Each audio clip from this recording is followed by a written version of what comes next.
this crusty cowboy how he'd met his future wife, and he settled with his eyes twinkling to tell me something of his life. How did I meet my lady love? Why, I met her face to face. One balmy summer evening at a dance at Tipton's place. Of course, that was many years ago when I was punching cows for Barney Gill, the Irishman, whose wife was always at my house out to take a wife and raise some kids so I could be proud to see my posterity before I was in the ground. So I promised Barney's little wife that even though I was scared to girls, that I'd go next week to Timken's place and give this court thing a whirl. Now Charlie Timken's brand new wife had invited a friend up from the city. I'd heard the bunkhouse talk how it was a terrible pity that some upstanding young hen didn't stand to and take a chance and do some princely courting on Saturday at the dance. Well, I was the only single one, so I knowed what they would suggest.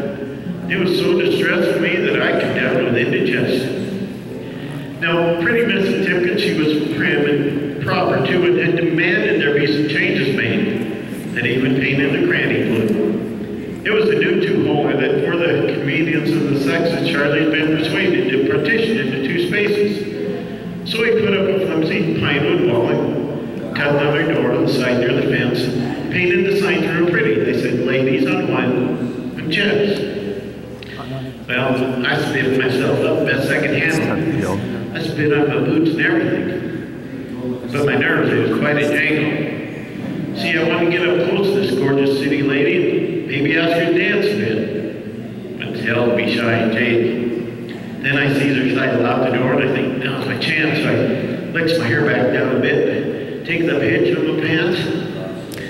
But when I gets outside, I see she's not just gone out for air, but she's headed for the cranny to spend a moment there. Well, I waits outside for quite a while.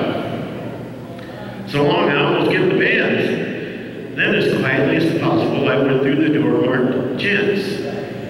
Oh, I did the usual thing that's done at times such as this, and I strained my ears to hear if she was through this city mess. I tried to be real quiet so as not to embarrass her nor me, and pretty soon I reckoned she must there no longer be, but just to be positive certain, I buttoned up my pants and said beside I'd check for sure, and I put my head down on the wood. Now I didn't exactly relish my head being in a hole in that place, but I did. That's how it happened. I met my business face to face.